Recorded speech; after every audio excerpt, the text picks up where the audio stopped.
For today's lakad, Jewel. Takabing Jewel, Chinatown, then Simba. Hop. Wakaton. Hindi kami nagpa-service ng Grab kasi mahal, sayang. Yung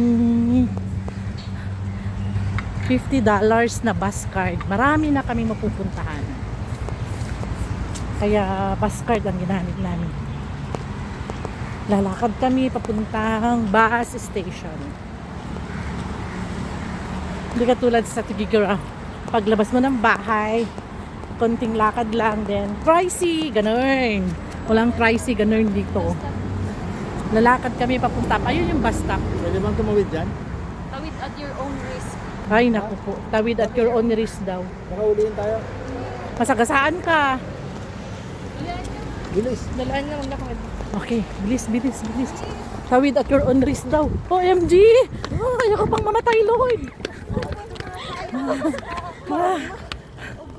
Go! Tawid at your own risk daw. Pinoy talaga. Pinoy ako. Ano man? Ganun daw talaga mo ka. Yung may ganyan, kaya nga may ganyan, may open space dyan. Pero ang babala, tawid at your own risk. Ano tayo sa bus stop? 858, papunta tayo airport. Ay, Ano na? 858. So, punta kaming bus station. Lagi mo sa puso yan. Yan na ba yung bus station? Oh, lapit lang pala. Stop. May bus stop pala. Sorry naman, tao lang. Hindi pa. Oh, station nga, di ba? Station is stop. Yung sa akin kasi ang station, ang notion mo malaki. Oo. Nanyaman ni Sir Raymunan. Mr. Yellow. Ano? Ano? Ay. Oh, di ba?